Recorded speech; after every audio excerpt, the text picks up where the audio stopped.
What's going on, everybody? Today's date actually is March 5th. So if you're watching it on March 5th, we are live. If you're watching it in April, hey, it's still great stuff. Good to have you aboard to our weekly sales training. Now, I have to tell you, these meetings are 20 minutes a piece. That might seem like a lot, but if you go to a sales meeting at your dealership and you hang out every Friday, you probably get a 20-minute sales meeting every week. This could this could reinforce that sales meeting, or it could be something that you do during the week to get you better at your craft. You don't have to look at it all at one time, but I would highly, highly recommend that you go through all 20 minutes because I think it'll really add value to you. Today, we're going to talk about building rapport. Wait a minute, didn't we talk about that last time? Yes, we did. And we're going to talk about how you and I build rapport. We're going to take it a little bit deeper. I'm going to go with a quick review, and then we're going to talk about how you and I really get to the next level with this thing called rapport. Cool. All right. So here we are as we get rocking and rolling today. I do want to tell you that I'm again very proud of you. If you're showing up every week, that's good stuff. It means that you're getting something out of this. And I would love to know that. So if there's something in particular that you got out of this week, would you please let me know? You can email me at bartnollenberger.com. You can text me at 480-327-8751, or you can tell me on Facebook or LinkedIn, but I'd love to know how it added value to you because I got to tell you, that's what this is all about. Some people that are watching this are clients of mine. Others are people that are just trying to get an opportunity to see what kind of content I have. Doesn't matter. I'm glad you have it, and I'm glad that we can share it. That means a lot to me. So let's talk about that. You'll see in the corner, if you haven't been in this series, the word Paul Martinelli. Paul Martinelli is one of my mentors. Paul actually founded Maxwell Leadership way back in 2011, I think, and he turned it into a enterprise that was zero people to 55,000 in 164 countries. He is no longer part of Maxwell Leadership, but he's got his own stuff that he does, and he's been an incredible sales trainer over the years.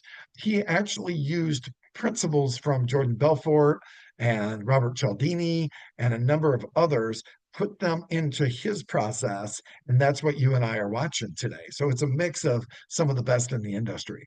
And I believe that's a good idea. I think a lot of times in automotive, we get so stuck on maybe the 12 steps or the 10 steps or whatever. And I think those are great. Let's get great at that. But I think we also need to know other things. We need to know how to prospect. We need to know how to close differently. We need to know how to ask better questions. We need to know, as we talked about last week, how to be a coach.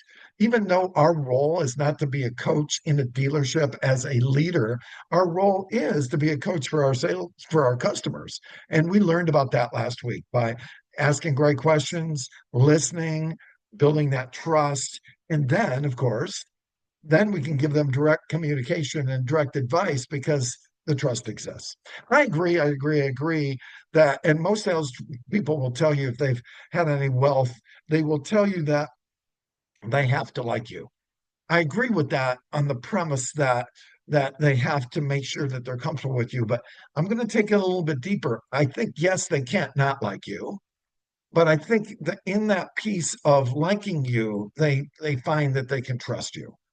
Because look, I have a doctor and she's really, really good. And I really trust her. I trust that she's got my best interest in mind. I trust that she's an expert. I trust that she's an authority, but we don't go out and have barbecues together. It's not like, hey, let's come on over and watch hockey with our family. No, no, no. That's not what happens. I like her, but more importantly, what like to me means I respect her character. I trust that she will make good decisions or give me good advice. Does that make sense? So I think like is a little overrated. I think if you just think, oh yeah, they like me, they like my personality, dude, I'm a people person. Not everybody likes my personality, right? Not everybody's going to like your personality. So what you and I have to understand is that what they do like though is they're tuning in not because I'm fun, but I hope I am. I hope that's why they hang out for a little bit. But I think once they hang out with me a little bit more, They think not only is he kind of fun, but also he's got a great character about him. And man, I heard somebody the other day talking about a leader, and he was actually talking. There was a group of people in the room, and there was somebody that walked in the room that knew this well-known leader. And one of the people raised their hand, introduced himself, and said, "Tell me about your leader, the person that we're talking about, well-known leader." And we'll call him Frank. And the person that knew him, that was kind of at his right hand, we'll call him. And the person in the crowd will say that was Shelley. Shelley had the question. So Shelley said, "Tell me about Frank." Bob said, "Well, he's really funny." Oh man, you guys have no idea how hilarious he is behind the scenes. And I'm listening to that and I'm thinking, well, this guy is somebody I need to trust. This guy, Frank, I've got to be able to trust Frank if he's going to be my leader. And I've got to have certainty with Frank. And if I have certainty with Frank, I'm going to let Frank lead me, give me suggestions, and I'm going to follow. Is it important that he's funny? Let's go. But it's not the first thing I want to know about Frank. I want to know that Frank is a person of character. I want to know that he cares about people. I want to know that he's a person of value. I want to know that I can trust him. I don't really, if he's funny, that's kind of cool, I guess, but it's not the most important piece. Now, in my time when I'm with clients, am I funny? Yeah, I like to be funny, but not to the point of being so goofy that I break rapport. And I've also got to read my audience, right? I mean, sometimes if I've got somebody that's a high C personality, where they're a little bit more stoic, they're a little bit more of an introvert, or I have somebody who's a high D personality who just wants to get it done. They're an extrovert, but they're about task oriented as well. Dude, for me to say I'm the life of the party would not be a great asset to bring to the table. My asset that I need to bring to the table for the high C personality is that I have the facts that they need. My asset that I need to bring for the high D personality is I help them get results. They don't really care if I'm funny. So they might like me and think that's cool to have a cheeseburger with, but that doesn't necessarily mean there's certainty. We talked about the certainty ball, remember? Going down the road, there's a ball. And if the closest they are to certainty from uncertainty is that they're going to say, yeah, let's go.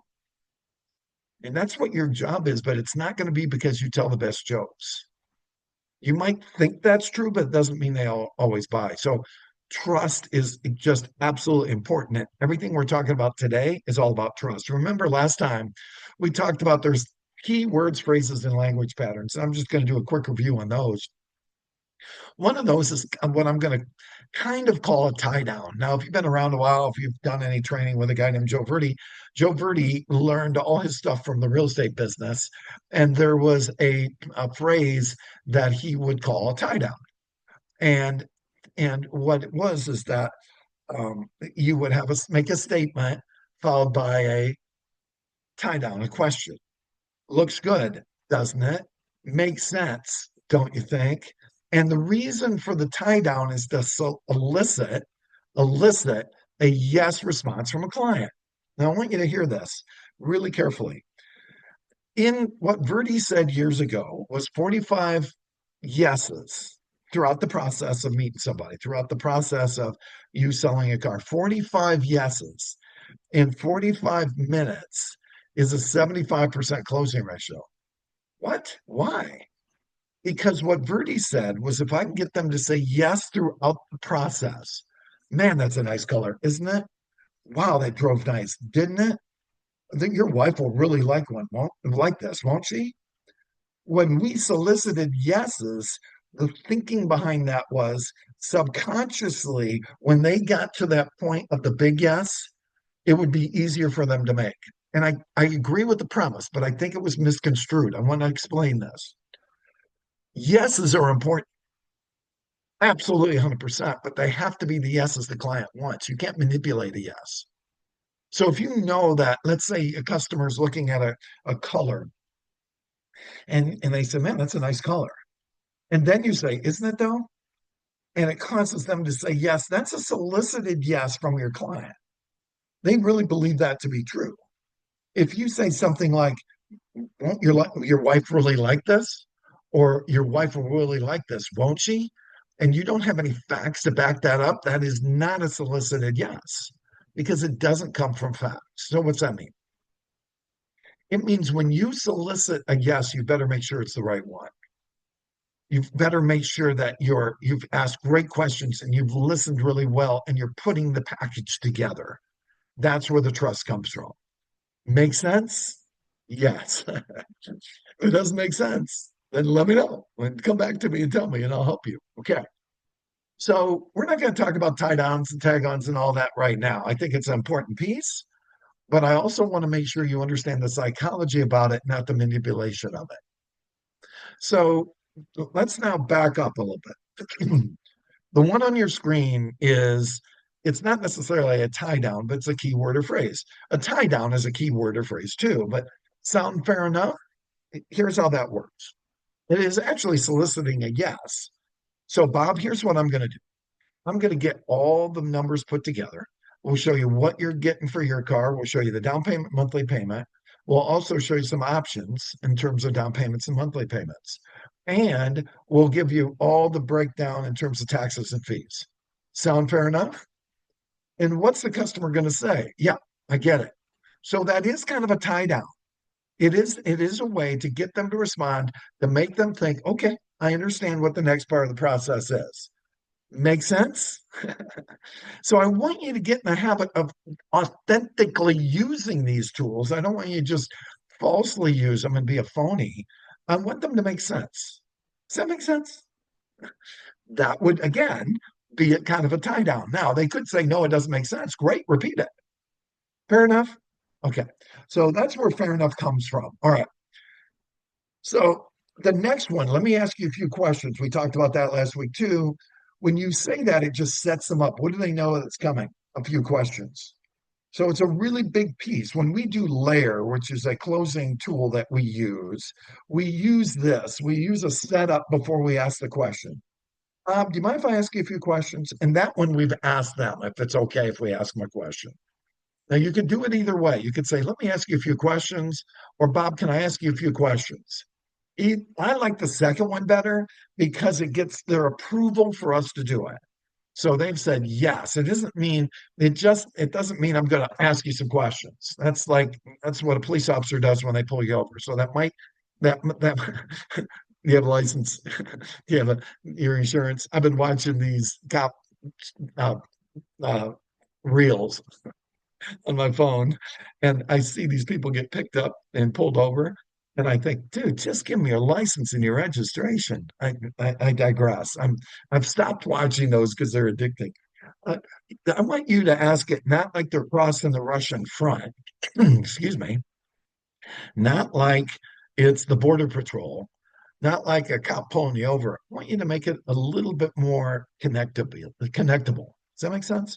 Do you mind if I ask you a couple questions so I can help you best? No, look, and I want to add that. Did you notice what I just did?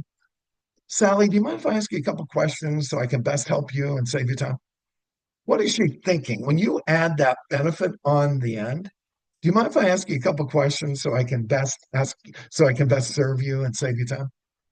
Do you mind if I ask you a couple questions so I can best find out exactly what it is you want, lead you right to it, make your time really go well here?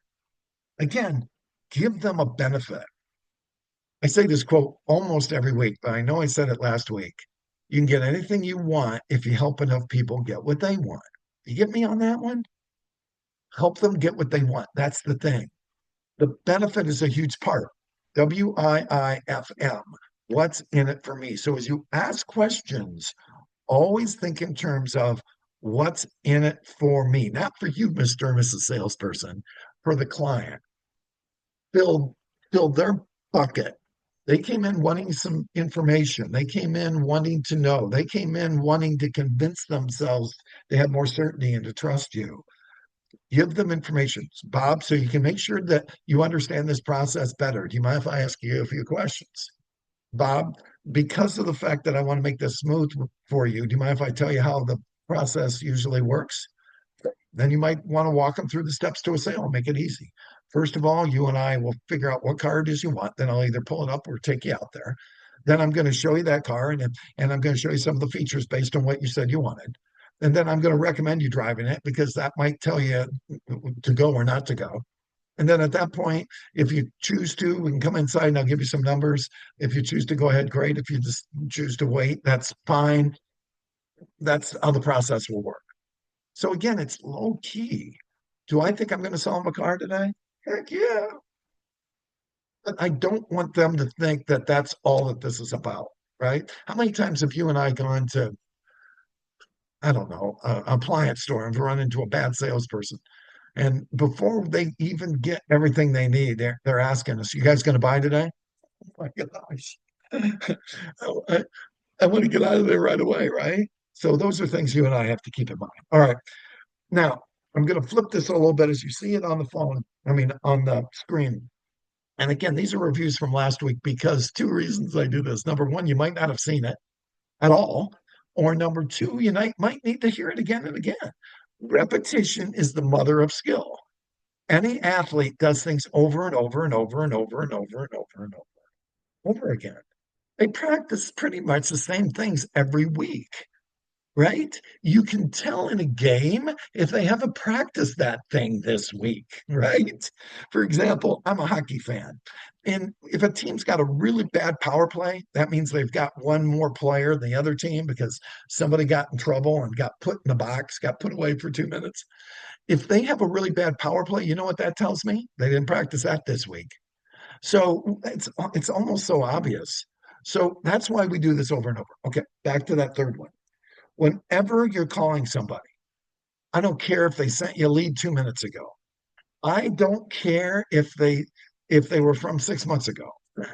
I don't care if it's your Uncle Louie and you're calling him.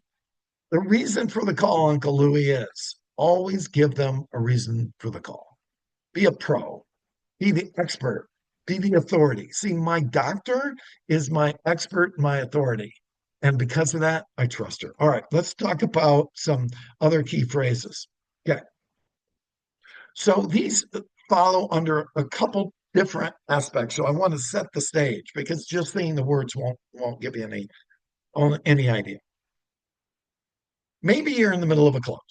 I've got to put it in context or it's not going to make sense. I certainly wouldn't say just give me one shot if I'm in the middle of doing a walk around on the car. That's stupid. Why? Because I haven't built enough rapport. I haven't filled that tank. Does that make sense? So there's timing. It's like a comedian. I like Nate Bargatze. He's cool. One thing about Nate is he's got great timing. Great comedians have great timing. If I get up there and try to do comedy, I'm screwed because my timing's no good. Same thing here. When you're in the middle of it, maybe a customer is just on the fence. You could say it like this: Louise, just give me one shot. And I think the reason for that, Louise, is that you can have all the information you need.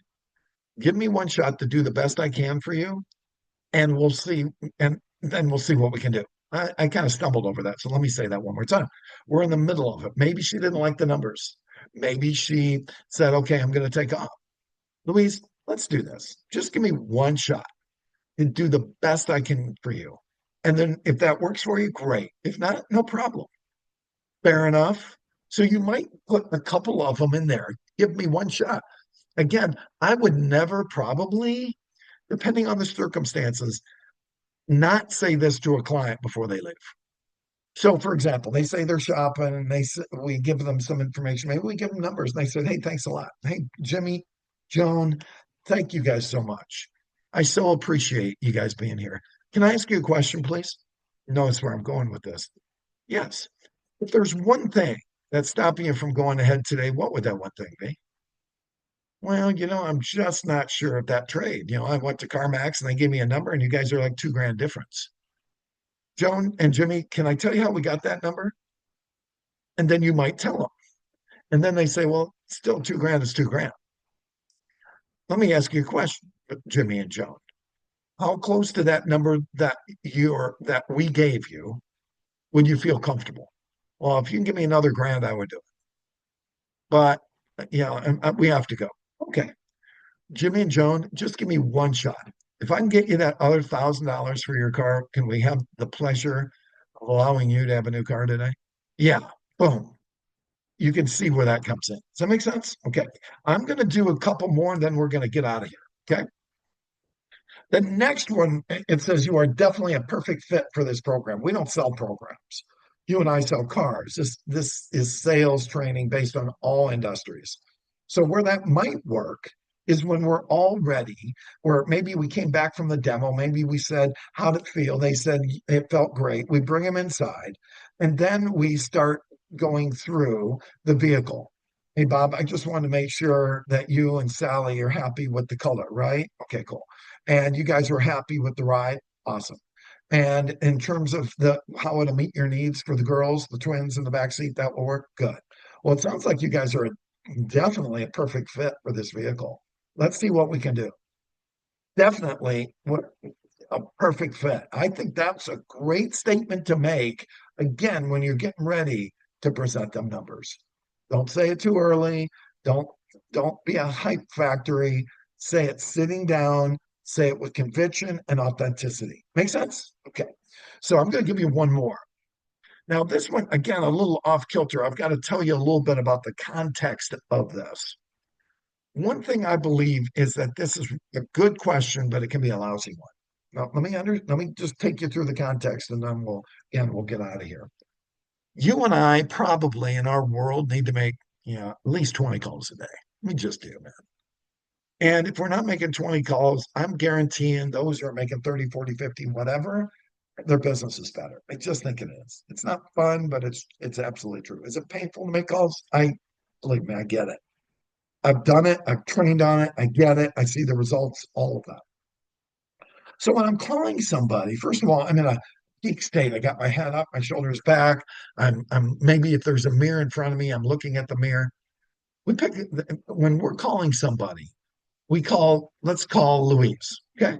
So we're gonna do the call. I'm gonna role play it real quick. Ring, ring. Hello. Hi, is Louise there? This is Louise. Louise, this is Bart from Billy Bob Toyota. How's it going today? Now, that how's it going today can't be like everybody else. You've got to work on tone in this. Hey, Louise, how's it going today? How's it going today? See what the difference is? It can't sound like AI. It's got to be real. So when you ask, you really what? You care. And we're going to talk more about that as we go along. So anytime you make any generic type statement, you got to make sure it's real. How's it going today? Good. I'm glad to hear that.